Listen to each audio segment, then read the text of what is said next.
अस्सलामुअलैकुम my social media family. उम्मीद करती हूँ कि आप सब लोग हिफ्ज़-ओ-मान से होंगे, खुशबाश होंगे। चार बड़ी बड़ी खबरें लेकर आज आपकी खिदमत में हाजिर हो गई हूँ।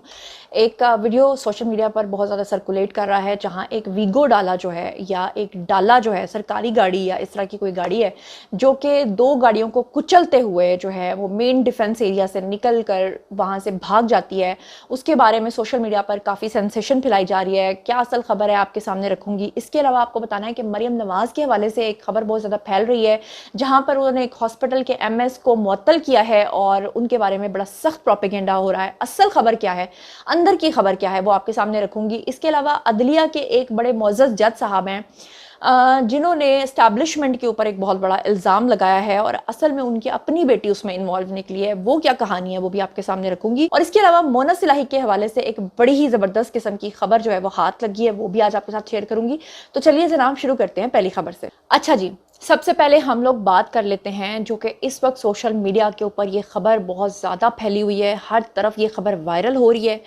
और ये खबर जब पीटीआई के ऑफिशियल अकाउंट्स या पीटीआई के फॉलोअर अकाउंट्स से फैलाई जा रही है तो बिल्कुल कहानी का आधा रुख आपको दिखाया जा रहा है और असल सच्चाई जो है वो आप लोगों तक पहुंचाई ही नहीं जा रही है। अब मैं आपके सामने जनाब रखती हूँ, ये अहमद हसन हैं जी, बोबक, पता नहीं है कैसे बोबक साहब हैं।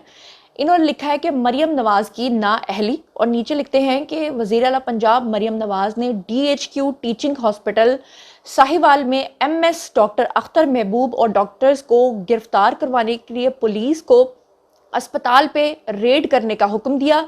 और उसके बाद जब पुलिस अस्पताल में जानवरों की तरह घुसी तो स्टाफ काम छोड़कर सरापाए एहतजाज हो गया। अब सैकड़ों मरीज जो हैं वो बेयारो मददगार हैं और अस्पताल का स्टाफ मरियम नवाज के खिलाफ एहतजाज कर रहा है। इसके बाद फुटेजेस जो हैं वो शेयर की जाने लगी कि जनाब पूरा अस्पताल जो है वो मरियम नवाज के खिलाफ जो है वो बोल रहा है, सरापा एहतजाज है। मरियम नवाज पता नहीं क्या है, वो जहाँ पर भी जाती हैं वो अपना डंका बजाने के लिए लोगों को वहाँ पर नाअहल करती हैं। उनको शहबाज शरीफ की तरह आदत पड़ चुकी है जगह जगह जाके लोगों को मुअत्तल करने की। ये खबरें जो हैं वो फैलाई जा रही हैं। अब इसे कहते हैं कि आधा सच बोलना और इसे कहते हैं कि आधी सच्चाई को छुपा लेना। मतलब ये करते हैं हमारे खुद को खुद साख्ता बने हुए सहाफ़ी, ये भी खुद को मोहतरम सहाफ़ी कहते हैं। अब असल खबर क्या है? असल खबर ये है कि जिस वाक़े को तोड़ मरोड़ कर आपके सामने पेश किया जा रहा है, हुआ कुछ यूं था कि वज़ीर आला पंजाब जो है उनकी नाकामी जिसके बारे में बताई जा रही है, हकीकत में वाक़या कुछ इस तरह से हुआ है कि कुछ दिन पहले आपको याद होगा कि इसी हॉस्पिटल के अंदर आग लग गई थी। आपको याद होगा कि यहाँ पर चिल्ड्रन वार्ड जो था, जहाँ पर छोटे नौमौलूद बच्चे थे, वहाँ पर 2 मरतबा आग लग चुकी है। आपको याद होगा कि वहाँ पर एक जो जैसे हॉस्पिटल का जो सफाई करने वाला है उसने उन बच्चों की जान बचाई थी। किसी को इतनी तौफीक नहीं हुई थी कि उन बच्चों को जाकर बचा लिया जाए, वरना वो सब बच्चे जल के राख हो जाते।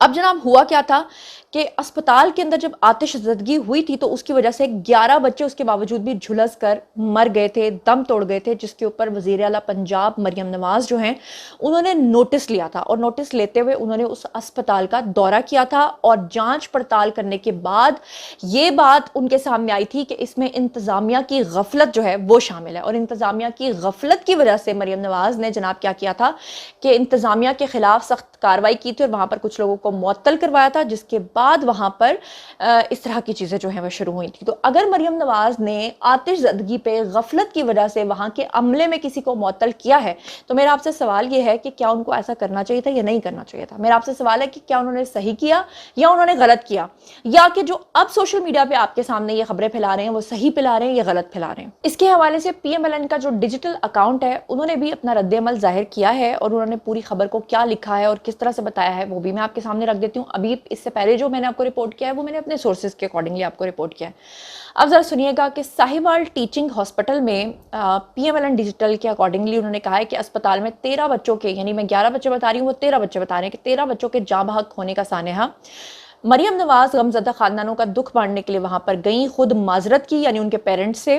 एमएस और एएमएस और एडमिन ऑफिसर के ऊपर शदीद बरहमी करने के बाद फौरी महकमाना कार्रवाई की हिदायत और सानहे के हकीकी जिम्मेदारान के खिलाफ जो है वो निशान इबरत उनको बनाने का हुक्म।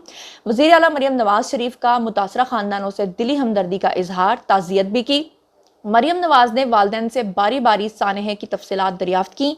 एक बच्ची की वालदा को ये सुनकर कि उसकी बच्ची झुलस कर मर गई है, हार्ट अटैक हुआ, PIC में दाखिल। वालिदैन की बातें सुनकर मरियम नवाज अफसुर्दा। रियासत माँ की मानंद होती है, इंसाफ की तवक्को है, आफिया के वालिद मोहम्मद अली की गुफ्तगू। सानहे के बाद पुलिस ने डंडे मारे, गार्ड ने बूढ़ी माँ को धक्के दिए, मोहम्मद अली, ये उनका बयान है। और वज़ीर आला मरियम नवाज ने अस्पताल गार्ड के मरीजों के साथ रवैये के ऊपर, इस तरह के रवैये के ऊपर शदीद बरहमी का इजहार किया और DPO साहिवाल को पैसे लेने की शिकायत के ऊपर सिक्योरिटी गार्ड्स की इंक्वायरी का हुक्म। यानी कि ये भी खबरें आ रही थी कि वहाँ पे जो लोग थे यानी DPO थे वो पैसे ले रहे थे, जिसकी वजह से उनके खिलाफ भी इंक्वायरी का हुक्म दे दिया और वज़ीर आला मरियम नवाज की तमाम अस्पतालों के सिक्योरिटी ऑडिट का हुक्म। अब मुझे बताइए क्या ये सही बात है या गलत बात है? अगर मरियम नवाज जो हैं वो इसके खिलाफ कोई एक्शन ना लेती तो फिर यही यूथिया भाईजान जो हैं या अंकल्स या आंटीज़ या जितने भी नाम नहाद सहाफ़ी बने हुए हैं, इन्होंने कहना था जी कि देखें ये तो बच्चे झुलस के मर गए वहाँ पर 13, वहाँ पर फलां बूढ़ी माँ जो है वो अस्पताल दाखिल हो गई, हाय हाय वहाँ पे DPO ने पैसे ले लिए, ये जंगल का राज है, ये जंगल का कानून है, या मरियम नवाज की हुकूमत है, फिर इस तरह की बातें होनी थी।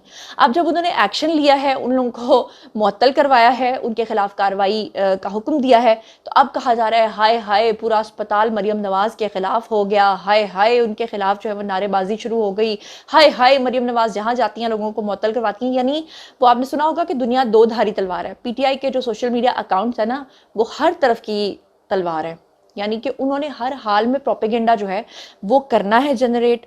बहरहाल आपको बता दूं कि अगर मरियम नवाज ने ये किया है और महकमाना कार्रवाई की गफलत की वजह से किया है, और अगर वहाँ का MS जो है वो बच्चों को झुलसता हुआ देख रहा है और उसके खिलाफ हुकूमत खामोश रहती, तो फिर उसके खिलाफ हम बात करते। जो सही बात है, जो जायज़ बात है, उसके ऊपर आवाज़ उठाना हम सबका फ़र्ज़ है। और सही बात यह है कि मरियम नवाज ने जो किया है वो ठीक किया है। अच्छा, तो अब जो असली खबर है वो मैंने आपको बता दी है, और जो जाली खबर फैलाई जा रही है वो भी मैंने आपको बता दिया है। अब हम जनाब चलते हैं जी अगली खबर की तरफ। जी तो जनाब ये एक वाकया पेश आया है जहाँ पर एक सरकारी गाड़ी, और ये एक वीगो डाला है जी, और ये आता है 2 गाड़ियों को दिन दिहाड़े टक्कर मारता है, रुकने की जहमत भी नहीं करता। सरकारी गाड़ी का नंबर है जी APF 023, और ये गाड़ियों को टक्कर मारने के बाद कैवलरी पुल के पास से निकलता है और सीधा जो है वो निकल कर इंसान से जानवर बनते हुए सड़कों के ऊपर दंदनाते हुए, जैसे हम गेम्स खेलते हैं ना, छोटे बच्चे जब गेम्स खेलते हैं तो उसमें गाड़ियां जो है एक दूसरे के ऊपर चढ़ दौड़ती हैं, गाड़ियां एक दूसरे को तबाह कर रही होती हैं। गेम्स में और हकीकी ज़िंदगी में बड़ा फ़र्क होता है। अब ये गाड़ी जो है ये ना तो रास्ते में रुकती है, ये 2 गाड़ियों को डैमेज करते हुए, कुचलते हुए वहां से निकल जाती है, भाग जाती है। सड़क के ऊपर ही एक और गाड़ी मौजूद होती है जो इनका पीछा करती है और इनकी वीडियो बनाती है। रास्ते में ट्रैफिक सार्जेंट्स को इसकी शिकायत भी करती है कि जनाब इस नंबर की गाड़ी है जो ये सब कुछ कर रही है, और इसके ऊपर भी काफ़ी ज़्यादा सोशल मीडिया पे बवाल मचा हुआ है। लेकिन अच्छी बात यह है कि सोशल मीडिया के जो फॉलोअर्स हैं, जो कि PTI के सपोर्टर हैं, वो तो इसको कर ही रहे हैं पोस्ट, लेकिन जो बाकी जमातों के सपोर्टर्स हैं वो भी इसको पोस्ट कर रहे हैं। अच्छी बात यह है कि जहां पर भी जुल्म हो, जहां पर भी कोई बुरी चीज हो, उसके खिलाफ आवाज उठाना हम सबका फर्ज है। लेकिन जो सही बात है उसको सही कहना और गलत बात को गलत कहना होता है। ये नहीं कि असल बात छुपा के हम आधी बात बता के जो है ना उसके खिलाफ एहतजाज करना शुरू करते हैं। तो अब क्योंकि ये बात अभी तक जो सामने आई है वो सरासर गलत है कि एक सरकारी गाड़ी किस तरह से किसी की गाड़ी को कुचल के वहां से जा सकती है, तो हम सब इसके खिलाफ सरापा एहतजाज हैं। और इस खबर को मैं खुद आपके सामने रिपोर्ट कर रही हूँ, मैं किसी को सपोर्ट नहीं कर रही हूँ, और मैं साफ तौर पे कह रही हूँ कि जनाब ये फ़र्ज़ बनता है मरियम नवाज साहिबा का कि इसके खिलाफ एक्शन लें, और ये जो कोई भी है इसको इसके कैफरे किरदार तक पहुँचाएँ।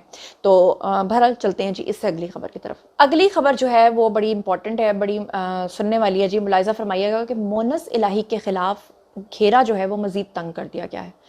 FIA ने मनी लॉन्ड्रिंग केस में ज़िमनी चालान जो है वो फाइनली दाखिल कर दिया है। ज़िमनी चालान FIA अदालत लाहौर में जमा करवा दिया गया, जो स्क्रीन के ऊपर आपको नज़र भी आ रहा होगा। फरासत अली चट्ठा ने 1 अरब रुपए मोनस इलाही की कंपनीज में जमा कराए, ये लिखा गया है जी ज़िमनी चालान में। मोनस इलाही के रेड वारंट जारी कर दिए गए और इंटरपोल को पहले ही भिजवाए जा चुके हैं, और अनकरीब आप देखेंगे कि मोनस इलाही को जो है वो इंटरपोल के ज़रिए पाकिस्तान लाया जाएगा और उनको उनके कैफरे किरदार तक पहुंचाया जाएगा। ये वही मोनस इलाही है ना जो पापा पेन में है और बेटा स्पेन में है, और इनके ऊपर इस बात की भी जो है वो मनी लॉन्ड्रिंग का जो इल्ज़ाम है। आपको याद है ना कि जी पूरा जहाज़ भर के यहाँ से लेकर गए थे और रातों रात जो है वो गायब हो गए थे, और ख़ास लोगों की इनको प्रोटेक्शन हासिल थी। तो अब इंटरपोल के ज़रिए अगर ये पाकिस्तान आ जाते हैं और फिर पाकिस्तान आने के बाद जो है वो इनके ख़िलाफ़ कार्रवाई होती है, तो इससे बड़ी कोई बात हो नहीं सकती है। क्योंकि अब अगर मुजरिम पूरी दुनिया में कहीं से भी भागेगा और वो ये सोचेगा कि पाकिस्तान तो एक ऐसा मुल्क है जहाँ पर जितनी मर्जी करप्शन करो, पैसा लो, जहाज़ भरो, यहाँ से भाग जाओ और उसके बाद कभी भी ना पकड़े जाओ, तो ऐसा नहीं होना चाहिए। हमारी रियासत को इसके ऊपर काम करना पड़ेगा और वो लोग जो पाकिस्तान का लूटा हुआ पैसा या कोई भी करप्शन करके यहाँ से भागते हैं, इंटरपोल हो या जैसे भी हो, उनको पाकिस्तान के अंदर पकड़ के लाना चाहिए। अच्छा, अब हम चलते हैं जी अगली खबर की तरफ के एक अदलिया की मुअज़्ज़ज़ शख्सियत हैं जी, और उनका एक बयान आया है और वो बयान आज पूरा दिन सोशल मीडिया के ऊपर सर्कुलेट हो रहा है। उसमें वो आला अदलिया की जो शख्सियत हैं वो मोहतरम ये फरमाते हैं कि जनाब एस्टैब्लिशमेंट जो है वो अदलिया के मामलात में दखल अंदाजी करती है, और वो बहुत बड़ा इल्ज़ाम लगा रहे हैं। इससे पहले भी 2-3 जजेस जो हैं वो उनके खिलाफ यानी एस्टैब्लिशमेंट के खिलाफ बोले हैं, और एस्टैब्लिशमेंट को आजकल फुल गंदा किया जा रहा है। और पीटीआई के सपोर्टर्स तो आपको पता है कि पहले ही फ़ौज के खिलाफ काफ़ी बड़ी मुहिम चला रहे हैं। इस वक्त फ़ौज जो है ना वो ज़ेरे अताब है, और फ़ौज जिन्होंने पीटीआई को बनाया और लेकर आए और उनको अपनी गोद में पाला, आज वही पीटीआई उनको ऐसी ऐसी गंदी गलीज गालियां दे रही है। आजकल स्टैब्लिशमेंट वर्सेस अदलिया चल रहा है। अदलिया ऐसे ऐसे फैसले दे रही है जिसको स्टैब्लिशमेंट हजम नहीं कर पा रही, और स्टैब्लिशमेंट के बारे में अदलिया ऐसे ऐसे बयान दे रही है जिसको सुन के बंदा सुन के परेशान हो जाता है। अब ये जो अदलिया की आला शख्सियत हैं जिनका नाम मैं नहीं लेना चाहती, उनके बारे में सैयद इमरान शफकत जो एक सीनियर सहाफ़ी हैं, उन्होंने एक बहुत बड़ा दावा किया। ये खबरें मुबैना तौर पे हम तक भी पहुंची हैं, लेकिन मुझे रेफरेंस कोट करना पड़ता है। भाई आजकल बड़े सख्त किस्म के कवानीन हैं, तो हमें खबर शेयर करते हुए आपको सोर्स भी बताना पड़ जाता है। बहरहाल मैं इनका नाम इसलिए ले रही हूँ क्योंकि इन्होंने अपने व्लॉग में पहले ही ये बात कर दी है, तो मैं चाहती हूँ कि मैं इनका सहारा लेके ये खबर आप तक पहुँचा दूँ।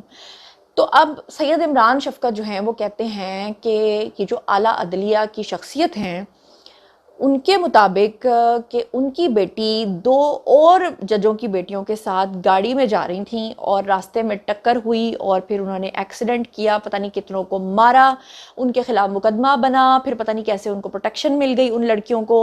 और वो जो लड़कियां थीं उनमें से एक जो थी वो इन शख्सियत की यानी आला अदलिया की शख्सियत की बेटी थी। ये दावा किया है बहुत सारे सहाफ़ियों ने, जिसमें इमरान शफकत साहब भी शामिल हैं।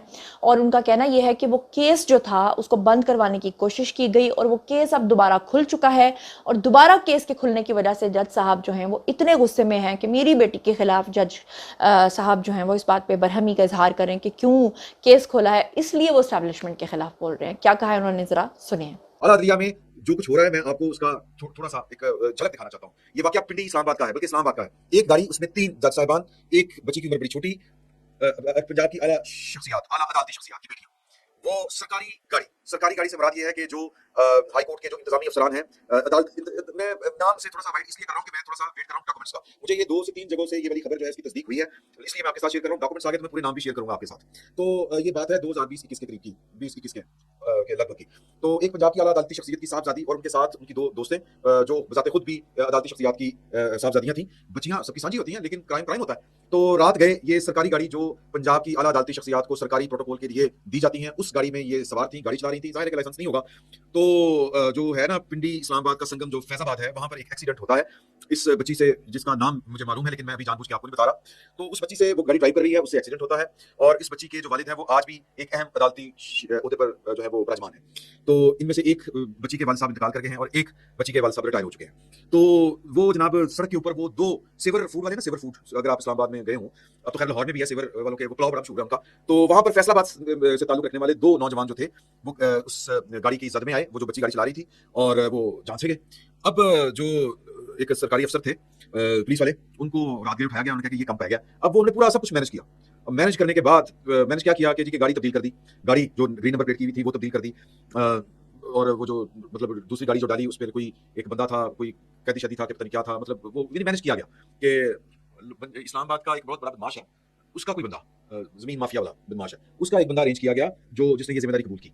तो बात आई गई होगी। अब जो 2 मारे जाने वाले थे उनके लवाहिकीन के साथ रखते हुए, एक को पैसे दे दिए, वो बैठ गया। दूसरे का भाई जो था वो इनकलाबी था, भाई की लाश देख के सर अल्लाह ताला रहम करे, अल्लाह ताला ये वक्त किसी पे ना लाए, वो मानने के लिए तैयार नहीं था। तो खैर पुलिस ने केस सारे का सारा बर्बाद कर दिया, क्योंकि पंजाब की आला अदालती शख्सियत का मामला था।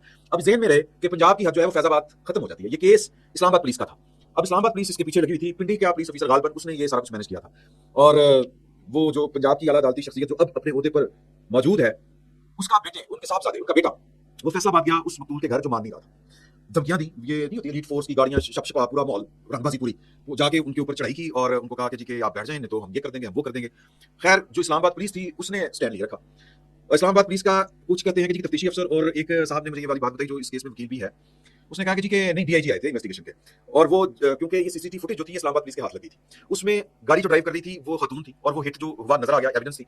लेकिन बाद में वो गाड़ी भी तब्दील, गाड़ी सरकारी की जगह पे प्राइवेट के कर दी गई और वो खातून ड्राइवर की जगह के ऊपर एक मेल हटाकटा बदमाश। तो लिहाजा इस्लामाबाद पुलिस जो है ना उसने स्टैंड लिया। उनको पार नहीं था पंजाब के लाहौर हाई कोर्ट के किसी बड़े अफसर का, कोई पार नहीं था। तो वो तफ्तीश करने जब आए गाड़ी का मायना करने के लिए कि ये गाड़ी का नंबर है, वो गड्डी दबाओ किथे आ, तो सर फिर यहाँ पर उनको लाहौर हाई कोर्ट में डिटेन कर लिया गया। यहाँ पर उनको फिर धमकियां दी गई, लेकिन वही बात है, फिर गए, केस रीओपन हो चुका है, ट्रायल दोबारा से शुरू हो गया। जो केस ठप था वो केस जिंदा हो गया है एक मकतूल के भाई के स्टैंड लेने के ऊपर और इस्लामाबाद पुलिस की वजह से।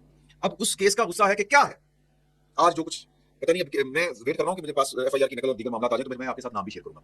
मैंने सिर्फ आपको एक वाक्य बताया है, इस वाक्य से जो मैं आपको जो आज का केस है कोई बजाहिर ताल्लुक है या नहीं, ये आने वाले वक्त। तो जनाब ये था आज का वीडियो। बारी है जी आप लोगों की, आइए कमेंट सेक्शन में और बताइए कि जितनी भी खबरें मैंने आपके साथ शेयर की हैं इन सब के बारे में आपका क्या सोचना समझना है। जो कुछ भी आप सोचते समझते हैं शेयर कीजिए, पर्सनली जवाब दूंगी। मजीद खबरें, व्लॉग्स, इंटरव्यूज और सियासी तज्जिए जानने के लिए मेरे साथ कनेक्टेड रहना हरगिज़ मत भूलिएगा। चैनल को सब्सक्राइब कर लीजिएगा। अपना बहुत ख्याल रखिएगा। अल्लाह ने के बाद।